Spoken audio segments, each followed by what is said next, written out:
Today, we discuss Miro. Listen, when it comes to running client workshops, the dream, of course, is to get those creative juices flowing, right? But typically what ends up happening is thousands of hours get wasted because of poorly facilitated meetings. So I have Maya with me today. She's a consultant who runs Fortune 100 workshops, from leadership training to team building, and she has the insider tip on what makes things work. Maya? Thank you, Jason. I've been doing this a long time. My number one tip is to bring everyone into that visual collaboration platform. So personally, I use Miro, and it's completely changed how I interact with the room. You have to give people a way to feel like they're in the room even when they're not. That's something you can do easily in Miro. Otherwise, they've seen the same slides and format 1,000 times. Falling asleep, eyes glazing over, yawns, all that. Exactly. When people follow me on the Miro board, everyone is literally going on a journey with me. We're adding thoughts, we're reacting, and we're voting for the best ideas. It's great. Connective magic. I like it.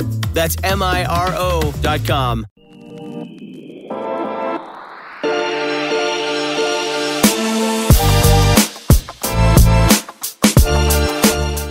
This week on episode 5 of Split Decision, we recap UFC Vegas 77, take a look ahead to UFC London, we'll give you our top 5 favorite Brits of all time, and more.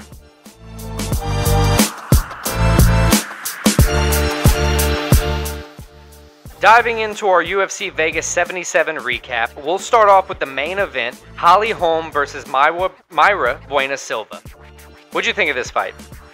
Man, Bueno Silva, she had a good performance. She kind of showed that she's a legit contender in the division.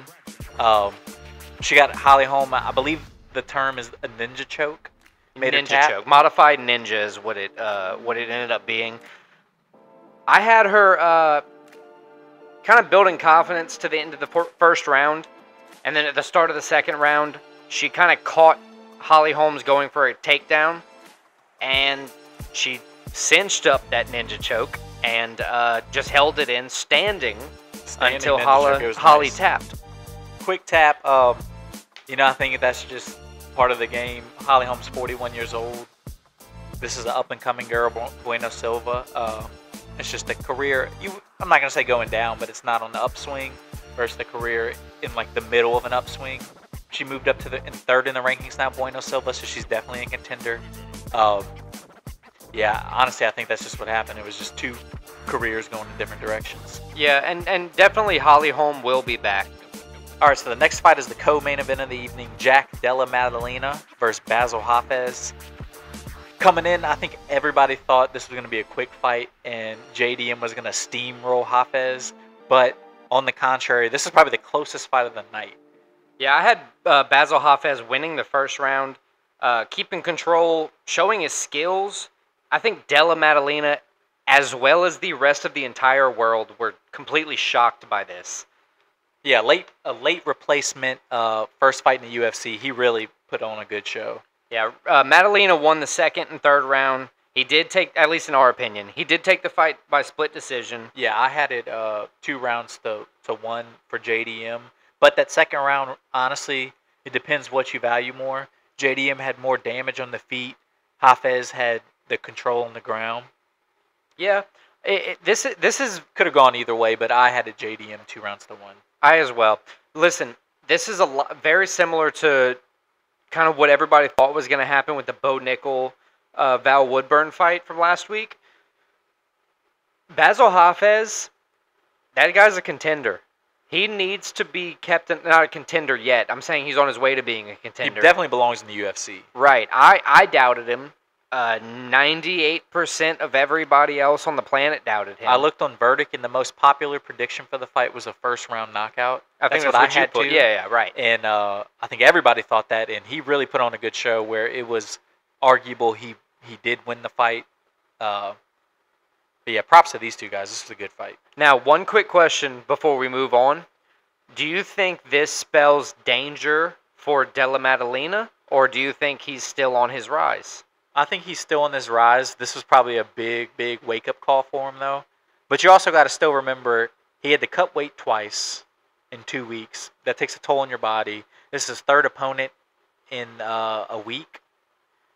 So you can't put all your stock into that. It was kind of crazy circumstances. But in the same breath, I think He still got the win, but it's still a good wake-up call. This is probably the best thing that could have happened. I think I have intentions of saying this every time, but every lightweight fight, you have to be a killer. And Francisco Prado proved that against Otman Azater here. Otman Azater looked, in my opinion, to kind of have the stronger chances to win. They were both kind of minus odds. Yeah, it was kind of a toss-up, but I think he had a little bit better odds, Azater. He did. Dude, towards the end of round 1, Prada just ducked down, threw that spinning elbow, and sent Azater to the floor. The hammer fist, kind of at the end. Not a late stoppage by any standpoint. Just the right amount, and the fight was stopped. First round knockout, right inside of 4 minutes. I mean, it was a great fight. This is kind of what we're always looking for in a lightweight fight specifically. It was a great performance from Prado and a huge win for him. He was coming off the first loss of his career in his first UFC fight. He came in, he got a finish, which he was known for, against a guy that, has held up pretty well in the UFC. An impressive win for Prado. This is just what his career needed. And you always wonder how, especially a young guy, once they lose their first fight, how they're going to respond. And this is just a fantastic way to respond. Yeah, I doubted the young man. He's 21, like you said. I like to say young man when they're younger than me. It makes me feel old. But he really went out and showed what he's been working with. Showed what his camp has been training on. And he dominated Azater, which... honestly, had he not been kicked out of the UFC, I think his career would be on a completely different trajectory at this moment. And the UFC have another Argentinian fighter, so this is a new market opening up for him too. Okay, so the next fight on the card was Jun Young Park, Albert Duraev. How'd you see this one going, Alex? Man, I honestly thought Park was gonna kind of do what he likes to do. He's won a few of his past fights by guillotine or rear naked choke.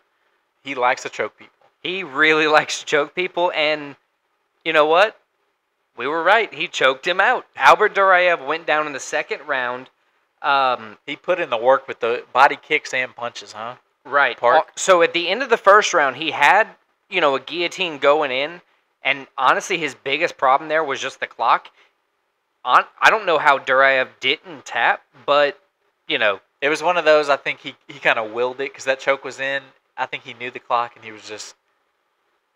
I think you can will it for a little while, and he kind of did that to survive. Do you think if you hear... instant survival mode. Do you think if you hear the claps? 10 seconds is left in the round, do you think that kind of, like you said, gives them the will? Like, oh, if I'm not going to sleep, don't tap, because no matter what, I can just get back up. I think so. I think it would give anybody the will, especially if you don't know the time and you hear that. It's probably the best relief in the world. Yeah. So at the beginning of round 2, Duraev really tried to kind of power it on, kind of do a lot of damage. He was hurt, so I think he knew that was probably the only way he could win the fight. Yeah. And then Park just kind of went back at it, like you said, with great body work. He dropped Duraev to the canvas. He finished him with his, I'll dare say it at this point, his signature rear naked choke. So I completely expected the Chelsea Chandler versus Norma Dumont fight to go a completely different way. And not in the fact that I was pinning everything I had against Chelsea Chandler winning. I just thought it was going to be, at the very least, a solid back and forth. It was a dominant performance from Norma Dumont, honestly. She came in the first minute, literally had, I'm sure everybody's seen it by now, it's a meme by now, literally had Chelsea Chandler sprint across the octagon because she got hit so hard. Dude, she wasn't rocked. She sprinted across with full cognitive ability across the octagon. She wanted no part. Yeah, she got, the simplest way to put it is I think she got scared. That's what it looked like, and give her credit, she did fight for the rest of the fight to a decision. It was a decision loss. She had a couple nice shots in there, but Chelsea Chandler kind of got dominated by Dumont. It was a very, very impressive from Norma. Yeah, Norma had a very dominant performance. I feel like that sprint away kind of lost Chandler's momentum altogether. I mean, it was in the first minute of the fight. There was no momentum to be had. That just... No, I'm saying your hype. They had a pre-fight scuffle after the weigh-in. Norma saying some very nasty things about Chandler's mother. And her. But all in all, I thought it was going to be a competitive fight, honestly. I thought we were going to have a fun, competitive performance, and Dumont just completely dominated this fight. Yeah, I think this fight is a classic case of there's levels to this, and Norma Dumont's on a different level than Chelsea Chandler. All right, so the last fight we're going to cover from UFC Vegas 77 was the opening fight of the main card. Terrence McKinney, Nazim Sadikov. How'd you see this one going? So originally, I thought Sadikov was going to win. I didn't think it was going to kind of go the way the fight went. McKinney opened up with some kind of body lock wrestling stuff, or maybe not body lock, but hand lock wrestling stuff. It was classic Terrence McKinney where he came out and he looked pretty good in the first round, but he didn't get that finish. Yeah, Sadikov opened a little faster in the second. He stopped the takedown. Kind of, at that point he knew that Terrence wasn't coming out with this straight, one-punch knockout, trying to, win the fight in 7 seconds. Yeah, like his McKinney, last. you could tell after the first round. I think he hasn't had many fights go out of the first round. No, he's only had one go into the third. There's been a few go into the second, but he's had 12 first-round finishes. He kind of lost some steam, it looked like, coming out in the second round. Yeah, now, listen, McKinney was right. He complained on social media after the fight about Sadikov grabbing the fence. You go back and rewatch the fight. He grabbed the fence a good bit. And it got him in position. It did help get him in position. But at the end of the day, Terrence being shoved up against the fence like that, either way, I think this round and probably the fight was going to Sadikov in the second round. He kind of got pummeled once he got onto the ground. And with, only having one arm, Sadikov was able to kind of cinch in the choke pretty quickly. Led to a very quick tap by McKinney. Well, yeah, there's nothing you can do once your arm's trapped in, you're getting choked. I mean, unless you want to get choked unconscious, you might as well just tap. Because there's literally nothing you can do. Yeah, I don't think anybody but somebody like Steve-O would be a fan of getting choked unconscious. And moving on to our weekly bets and picks to recap kind of what happened with UFC Vegas 77. It wasn't the best for bets. I'll say it. Start off. Christian, what'd you do? I went 1-2 in bets this week after 2 straight 3-0 weeks, so that's a little disappointing. I got the Park money line right. I got Chandler money line and T-Rex Terrence McKinney money line wrong. Okay. So that's fair. I also went 1-2. Went slightly different. So you had 2 3-0 weeks in a row. Gave you a little bit of a cushion coming into your first under 50% week of the season. Mine went the same 2 weeks in a row, not the percentage of bets right-wise, with a cancellation of my bet. This week I had Nazim Sadikov, Chelsea Chandler, and what was my third bet? Parisian over... It was Parisian over Walt Harris. And that one got canceled. Right, that one got canceled. Then I ended up putting it on Chelsea Chandler, lost that bet. So it just wasn't good for me either. That's the second week in a row I had a bet get canceled. But, I'm still over 50%, so we live to fight another day. What about picks, Christian? How'd you do on picks? I struggled on picks too, honestly. I went 2-4 this week, so that's very disappointing. The only ones I got right were Park and JDM. Thank God Della Maddalena won on the cards, or else I would have been in have real problems. Man, you and JDM, if he would have lost, you and him both would have been booed out of here. Yeah, so it's a tough week. How'd you do this week? So I actually went 4-2. I got 4 right, 2 wrong. I picked Sadikov. I got wrong. Prado won. I picked a Zader and Chandler. Those are the only 2 I got wrong. But JDM, Park, and Bueno Silva won. And Bucky also went 4-2 as a little surprise. He only got 2 wrong. He picked McKinney and what was it?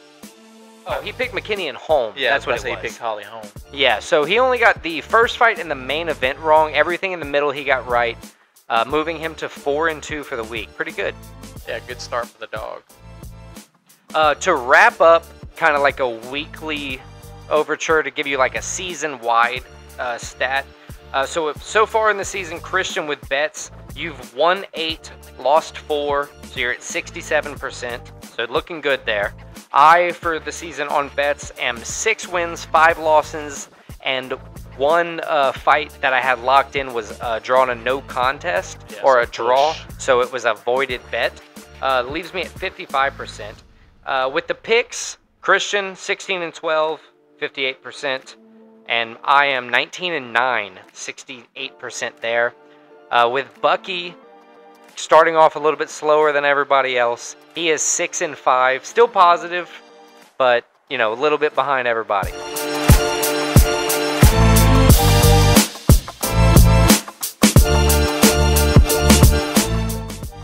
All right, so let's move on to UFC London, our preview of that. The first fight we're going to take a look at is the first fight on the main card. It's Lerone Murphy versus Joshua. How do you say his last name?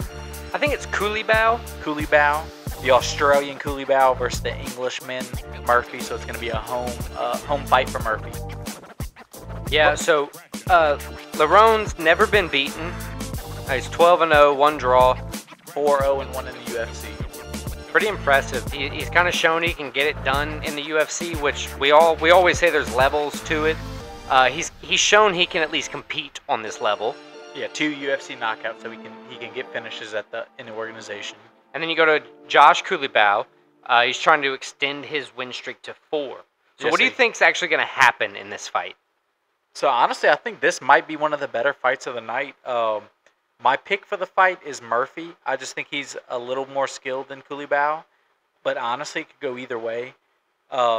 Murphy is my pick, and actually, this is my first bet of the night too. My first bet is going to be the over 2.5 rounds in this fight.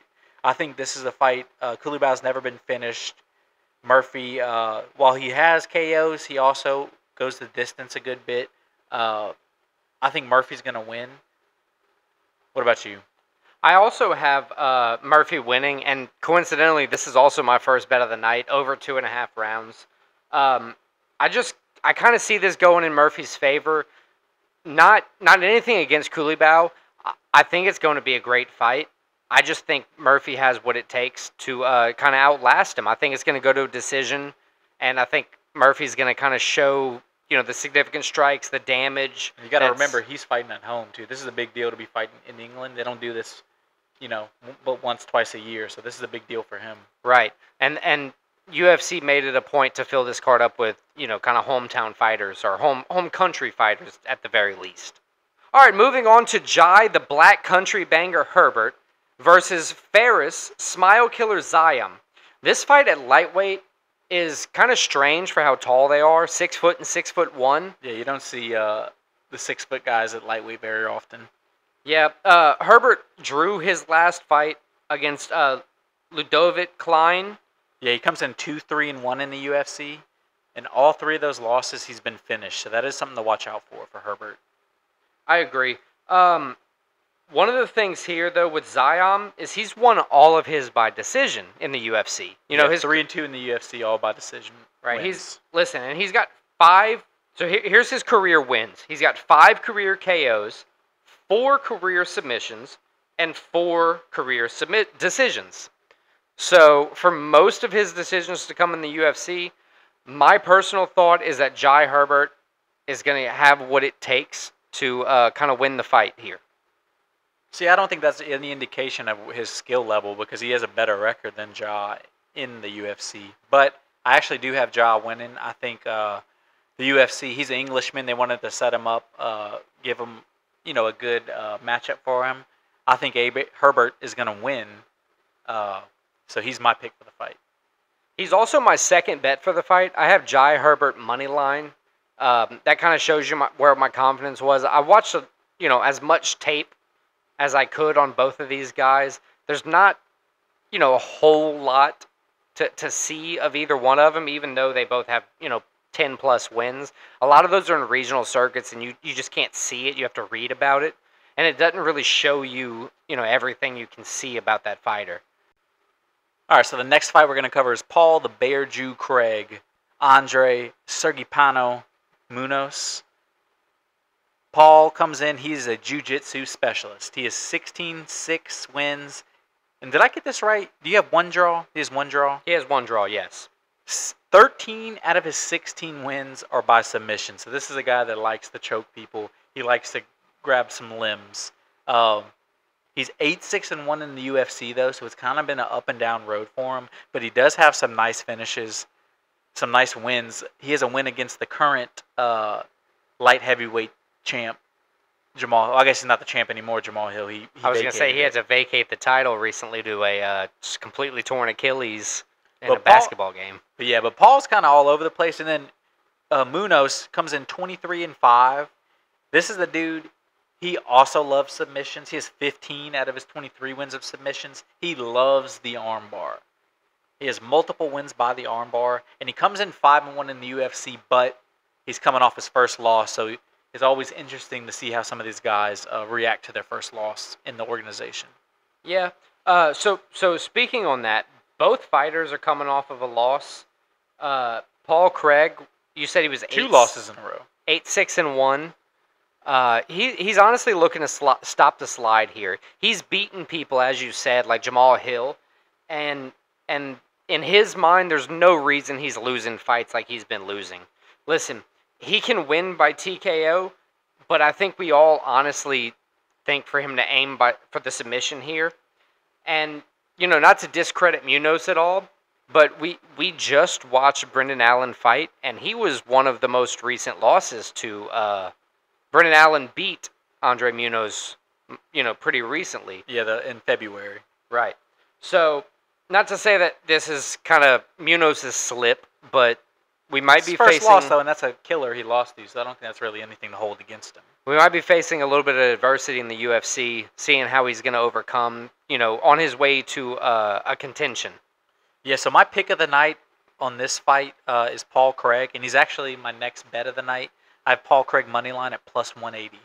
Yeah, I had a lot of trouble finding bets on this card as well. I actually did pick Paul Craig as my moneyline bet for my third bet. It's going to come down to one bet between us to see who wins the week. Man, I think honestly both of us are probably coming off a little scared after going under last week. We're not trying to, we're not trying to risk it all on our namesake here. But I do have Paul Craig winning the fight.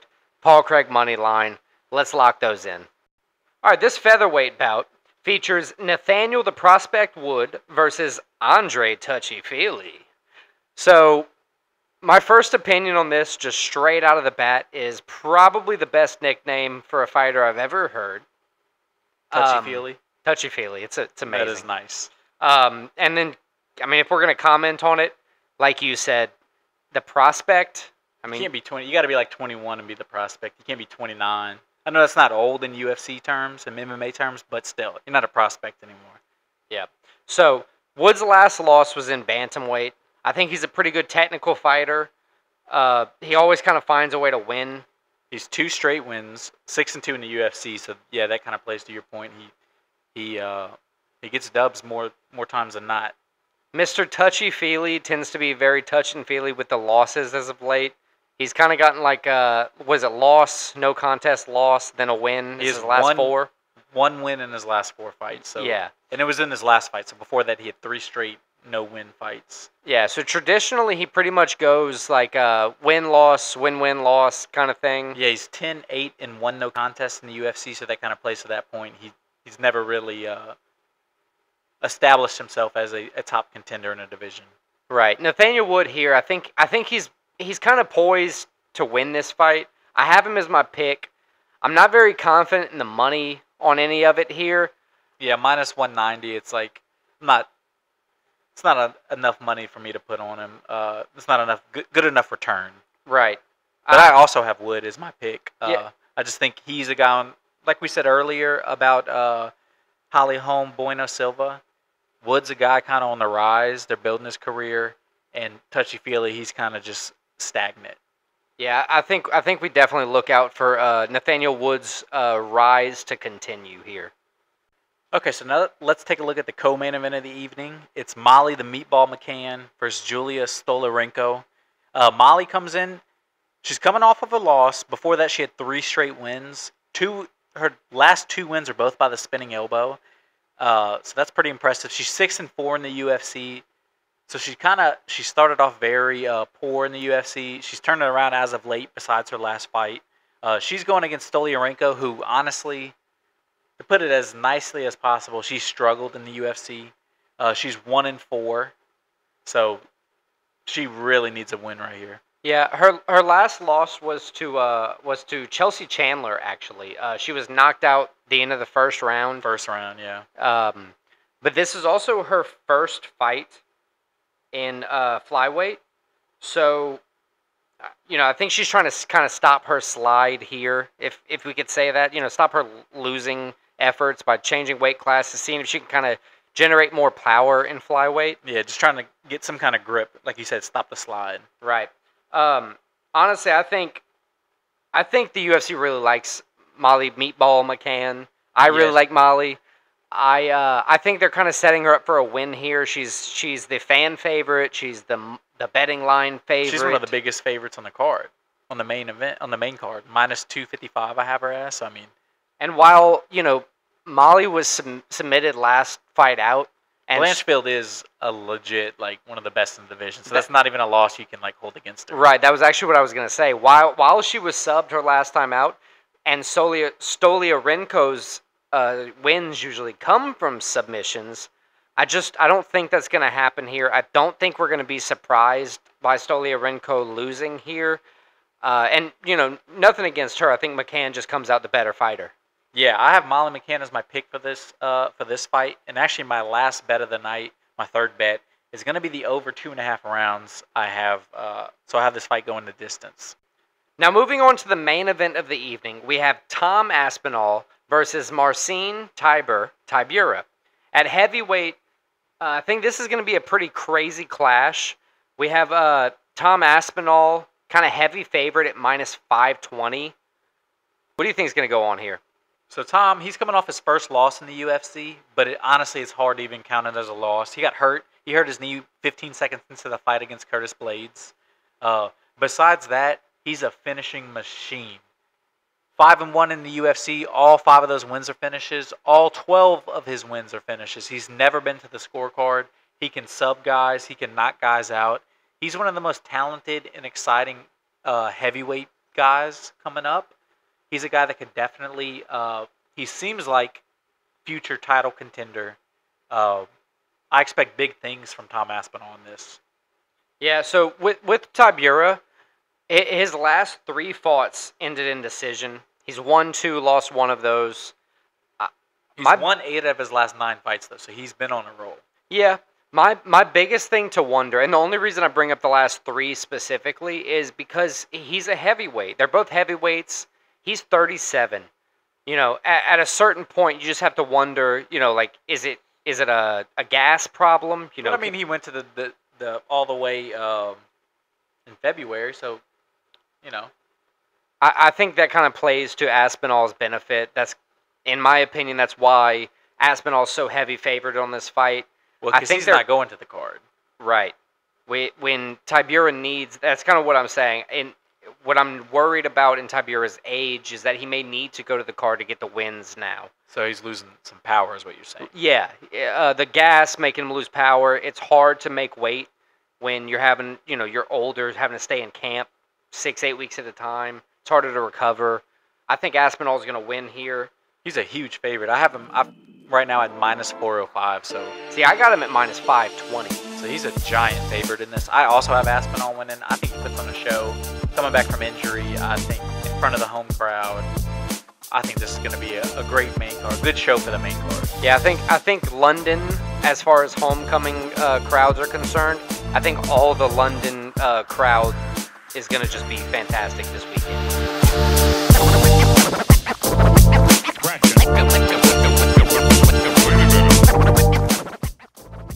Okay, so last week we did kind of a theme top 5 in honor of Robbie Lawler retiring. We did top 5 retired fighters.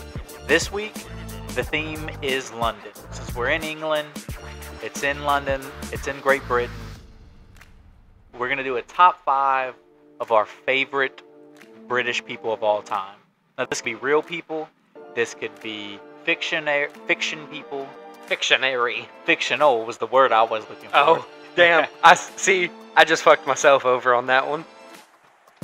But yeah, so it could be real people, athletes, musicians, singers, whatever, characters. So let's get it started. What's your number 5, Alex? All right, so my number 5. Let me point out first, this list was hard for me. I admittedly don't know a lot about a lot of things. What I do like, I know a lot about. I did a lot of research for this. My number 5 is Stephen Hawking. I feel like he contributed a lot. And you know, he was a pretty cool guy. He faced his own adversity, and he overcame it in his own way. He was pretty awesome. I thought about having him on here. You know, he's one of those guys I didn't realize he was English, and it's 100% because I've only heard him talking a computer voice. So there's not really a way to know he's English. Yeah, he was wheelchair bound for a long time. He died in 2018. He was born not the same year, but only 4 days after my birthday, which I thought that was pretty cool. But you know, he was a theoretical physicist, cosmologist. He was actually a narrator of a few documentaries I watched when I was like a teenager, and just a pretty cool guy. He had a very positive outlook on life, inspirational to a lot of people. What about you? What's your number 5? So my number 5, there's something the fans should know. I'm a big, I like soccer. I like watching European soccer. My favorite team is Arsenal, a team based in London, England. So my number 5 is their best player. He's one of the most valuable soccer players in the world currently. He's a great guy, huge talent, starts for England, starts for Arsenal, Bukayo Saka. I know you're not 100% familiar with him. I was about to say, who? Bukayo Saka. All right, well, you're going to have He's a winger for Arsenal. I mean, he's... what is a winger? A winger. What is that? So that's he's an attacking player that plays on the outside. So he plays on the offense. You're going to have to Ted Lasso If we're me. dumbing it down, yeah, he's an offensive guy. All right, thank you. He would be more along, not quite, but more along the lines of Jamie Tart. Okay, see? Thank you. That's a reference. But he's a good guy. Okay, so like a season Charitable. 3 Jamie Tart. Charitable. He's fantastic. He's a leader. He's brought Arsenal back. So that's my number 5. Who do you have as number 4? My number 4, so this one, actually, let me say his name first, and I'll tell you my little, story. Paul McCartney. What do you think about him? I like Paul McCartney. I'm not a giant Beatles fan, but I respect and like Paul McCartney. I think he's probably my favorite Beatle. I was fortunate enough to have seen... I like him more than John Lennon. Heyo. I was fortunate enough to see both of the surviving Beatles. Currently, I've seen Ringo Starr live, and I've also seen Paul McCartney live. And I'll say that single thing is what solidified him for me. Seeing him live, he played a lot of Beatles songs, a lot of Wings songs, and you know those memories just kind of stayed true through all these years. They're really fond memories, very fun times. Band on the Run is one of my favorite songs of all time.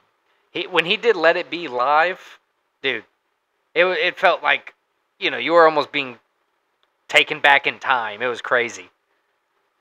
All right, so my number 4, Winston Churchill. So this guy, probably probably has the best quotes of anybody recently in history. You just see his crazy quotes all the time. He had the crazy breakfast routine where he would drink like scotch, have a giant meal at breakfast, all in bed, and do all that crazy stuff. I could get behind that. They even portrayed him in Peaky Blinders. He was like the lead detective for the government. He led England through World War II and helped defeat the Nazis. So that's probably his biggest accomplishment. Yeah, he was a very big inspiration to a lot of people. He's one of those guys that just in history he stands out. Great leader, great quotes. Winston Churchill is my number 4. That's crazy. That's your number 4 or number 3? 4. It's my number 4. That's crazy. So, my number 3. It's kind of another guy that sits with me. Been kind of through my whole life. I've seen him. This guy's Christian Bale. Oh, I wish I would have thought of him. I love Christian Bale. So this is one of the lists that, you know, The best Batman, by the way. in my opinion, There's no opinion. It's hands down. He's the best Batman. I agree with you. So listen, Christian Bale has been in crazy movies. He was in things most recently like Amsterdam and Thor, but things we remember more like The Dark Knight, The Fighter, one of my favorites, Machinima. Dude, that movie was crazy. And Memento. Have you seen The Machinist where he got skinny? That was a crazy movie. That's what I was thinking about. Not Machinima, The Machinist. That's a crazy movie. That was a crazy movie. That, dude, where he, like, man. He went from Batman at 225 to The Machinist at, like, 125. He was in Public Enemies. What was the movie? American Psycho. Dude. American Psycho, he was in... Oh, yeah, that's one of his most iconic... I think that put him on the map. The Big Short. The Big Short, just...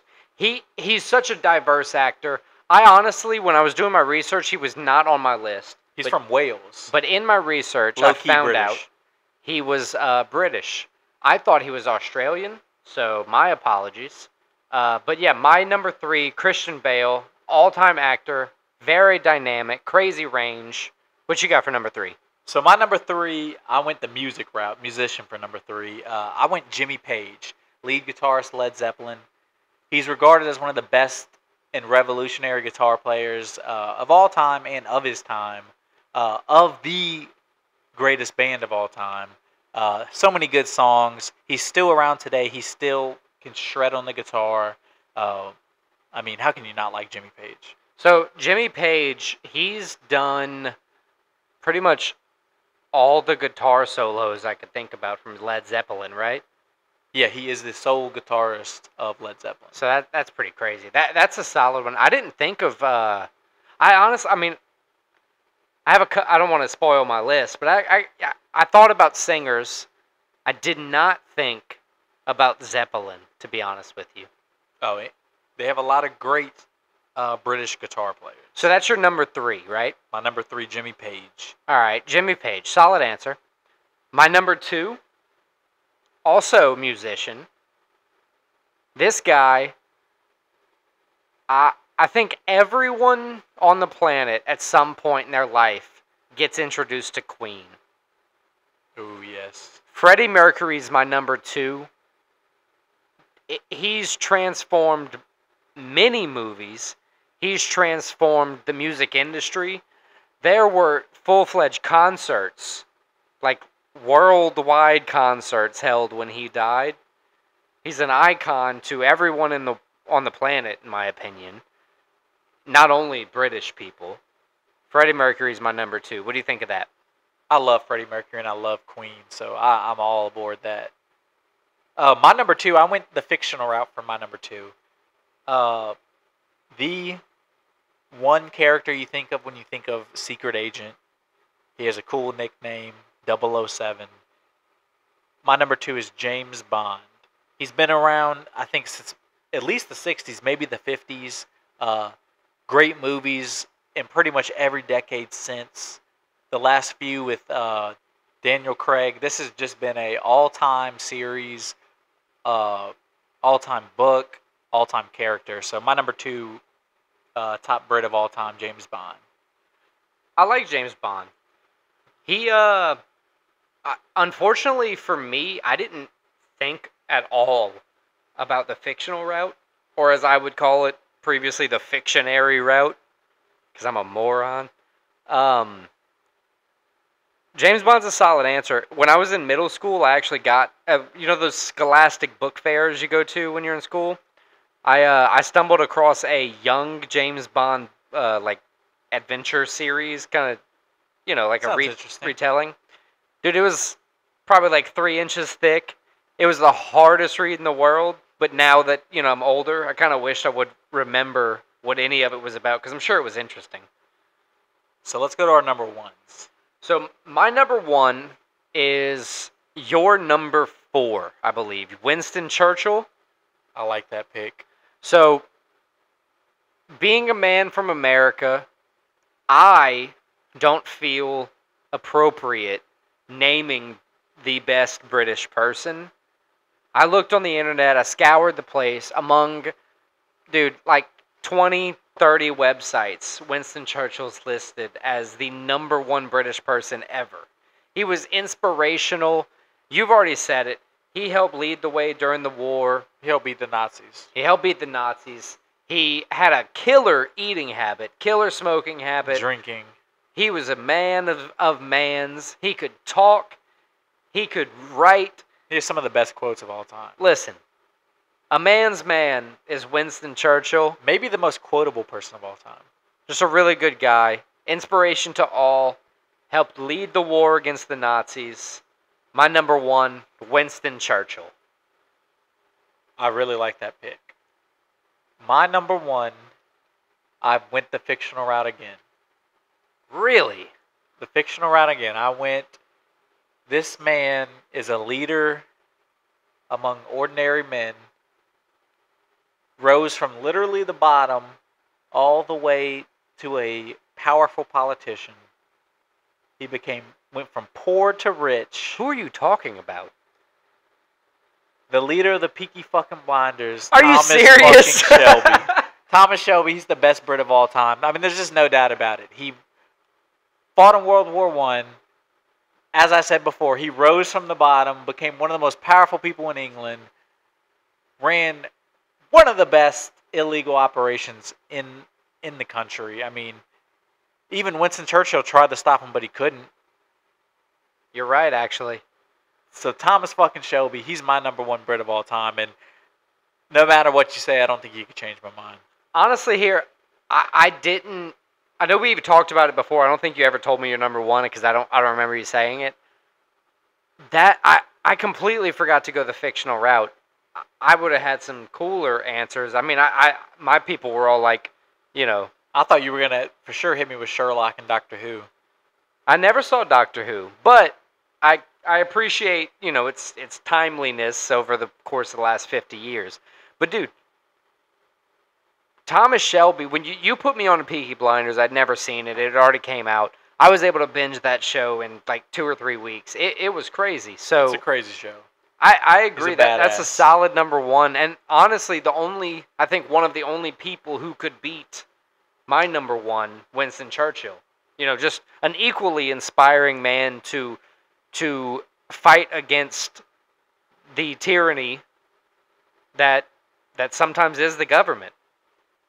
So there it is. There's our top 5 Brits of all time. I think we covered pretty much all bases, and well, there you go. So to kick off this week's news, canoes, however you want to call it, let's talk Francis Ngannou announcing his debut against Tyson Fury. Boxing debut. You've heard about that, right? I have. All right. Obviously, I don't think this was any surprise to anybody, but solid moves from Francis Ngannou, though. Yeah, this was all kind of his ploy to, you know, make as much money. I think Khabib said he was going to make like $50 to $60 million with his plan, which is Ngannou? Yeah, over the course of his like fighting. Yeah, but this fight is rumored to be at least over $10 million. Yeah. So, but just still great. Yeah, honest. He wasn't making that much with the UFC, so smart business move with him. But it seems like Ngannou's kind of played the petty card here.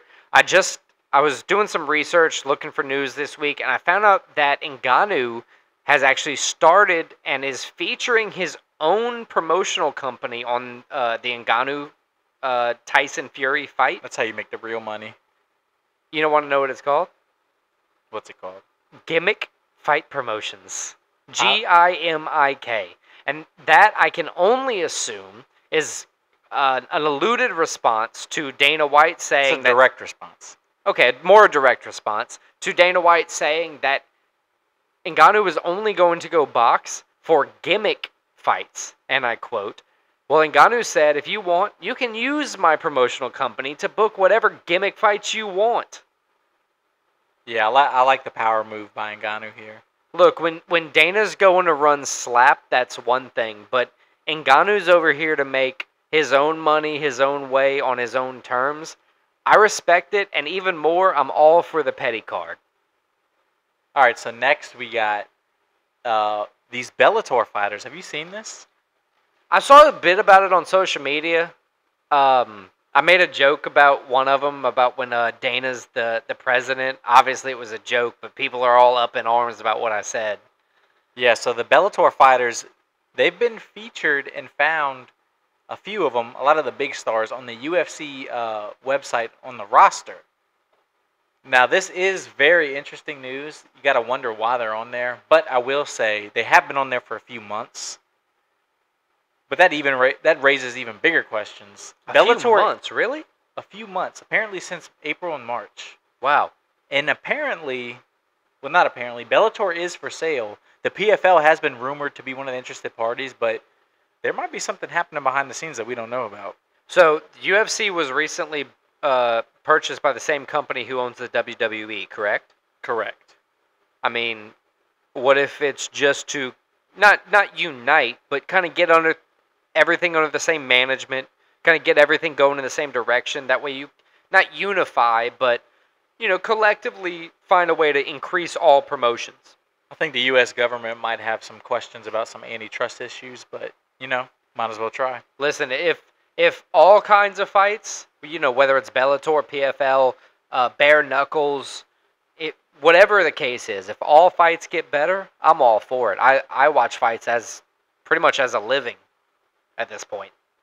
All right, so for my last story that I found, it turns out, kind of piggybacking off of the Meatball Molly fan favorite, jumping over to Paddy the Baddy, he's recently said that he's going to no longer be Fatty the Baddy during off season. He's going to try to stay in shape. He said he never hopes to reach 200 again.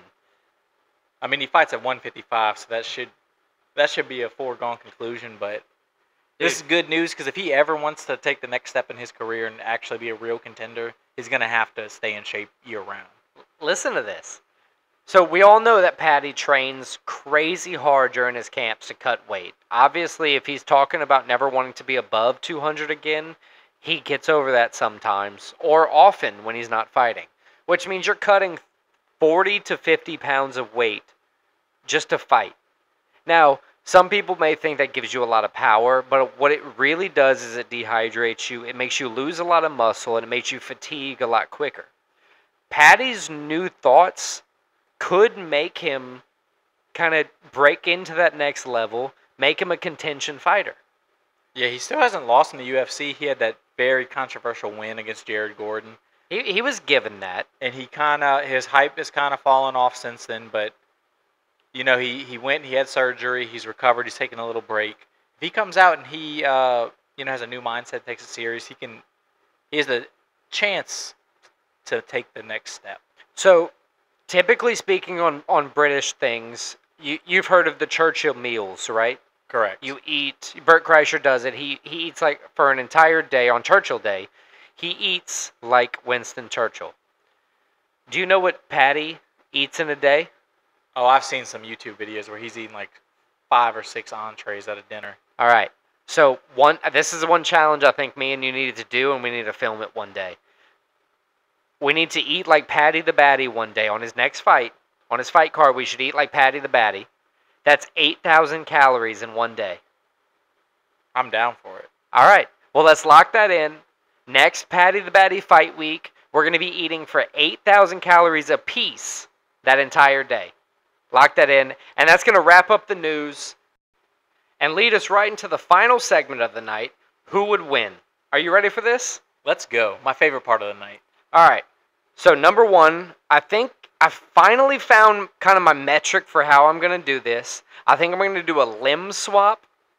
So number one, David Beckham with kangaroo legs and tail, I guess, versus a kangaroo with David Beckham's legs. Kind of trying to keep to the London theme or the British theme for the evening. It's 100% is David Beckham with kangaroo legs. That's not even a question. What's the kangaroo with David Beckham legs going to do? Oh, he's accurate as hell. You've seen those videos of people boxing kangaroos. But the arms aren't what you have to watch out for. It's those fucking legs. You gave his best weapon and gave it away.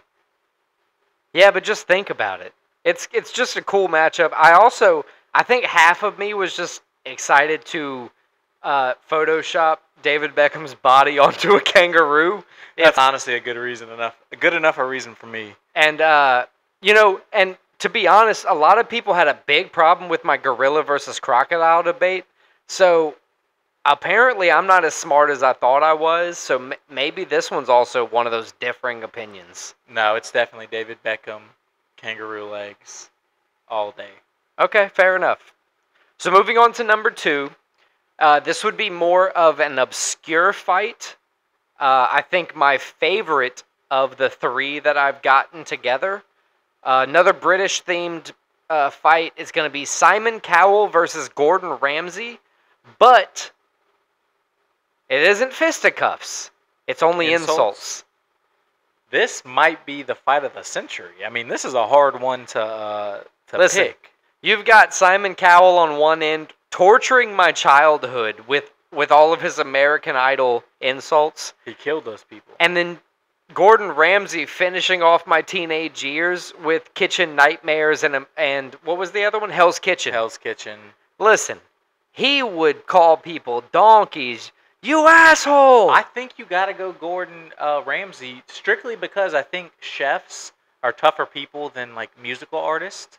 I think he broke down chefs, so I feel like if you can break down a chef with your insults, I mean, a musical artist would be a walk in the park for him.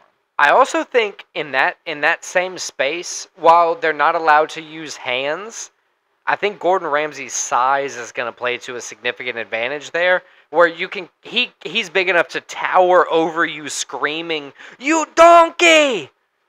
You know that I think that plays something like Shrek. Yeah, well, I mean, he is British.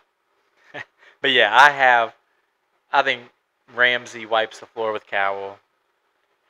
And then my last one. I wish I would have thought of one of these characters as my top 5 favorite British people, but playing into the theme throughout the entire night, the last fight is going to be an all-out war. John Wick versus James Bond. So this is kind of a matchup. American James Bond versus the classic. Well, John Wick didn't work for the government, but no, but it's kind of like our generation's storytelling of John Wick's all about revenge. No, but his profession before the revenge. I'm saying his profession before that was an assassin. Very similar to the kind of our storytelling scope of what we've seen James Bond do in recent years. I love John Wick and I love Keanu Reeves, but I had James Bond as my number 2 Brit of all time. I think it's James Bond all day. He has all the gadgets and everything. So let's pose it. He doesn't fuck with dogs, so he wouldn't kill John Wick's dog. Before you go too far, let me set the stage a little bit, okay? So my thought process in putting this whole one together is obviously the guys have to be motivated. So, John Wick's dog was killed by James Bond's love interest. Okay?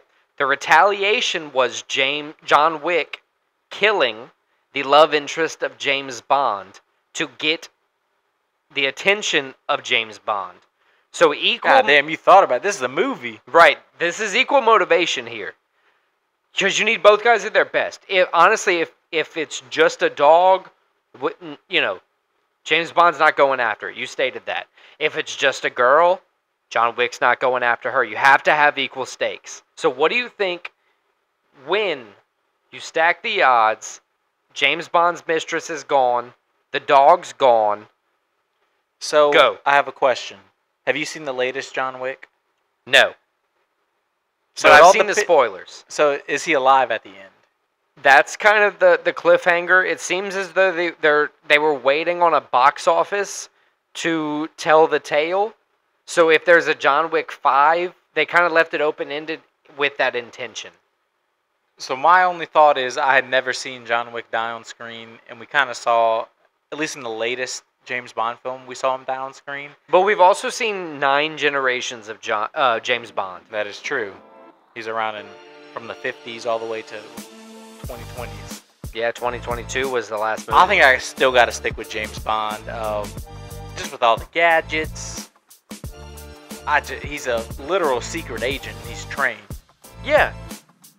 No, I know John Wick's the top end assassin, but I think I I gotta respect go it. James Bond. I respect it either way. I just kind of given my setup with how I was kind of framing, the thought of it, like put it in a cinematic scope. He killed a woman over a dog. It's definitely James Bond the more I think about it. All right, thank you guys for listening to episode 5 of Split Decision. Check us out next week when we recap UFC London and take a look ahead to UFC 291 Poirier-Gaethje for the BMF title. All of the gold mined on the entire planet can fit on a Wimbledon tennis court.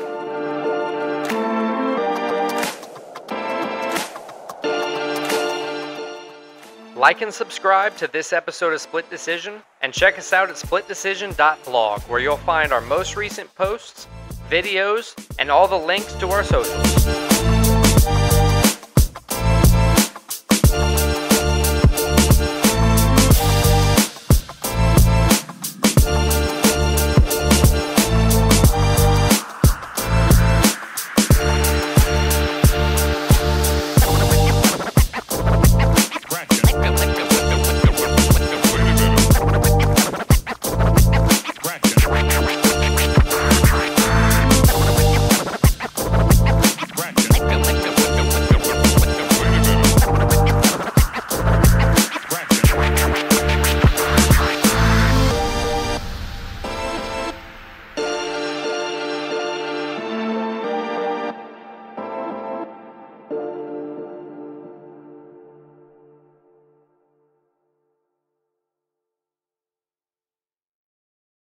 Jake Knapp is the inventor of the design sprint and the New York Times bestselling author of the book Sprint. He's also the co-founder of Character, a venture fund for early stage startups. How and why did you start using Miro? I came from this position of thinking, I don't want to be doing stuff online, to thinking now when I do a sprint in person with a company, it's like, we're going to use Miro, even though we're all in the same room, because that's a better way for us to get this work done. As an investor, we're basically investing in their ability to solve problems. We're saying, we think this group of people is going to be able to solve a problem in a really great way and create value by doing it. And actually, you need to give people the tools that can help them make decisions, help them collaborate, help them visualize and see things in a different way. And Miro does all those things. So to me, at least as an investor, I'm thinking, give the team the tools that are going to help them think, that are going to make the most, brighten their skills as smart folks. And Miro is at the top of that list for me.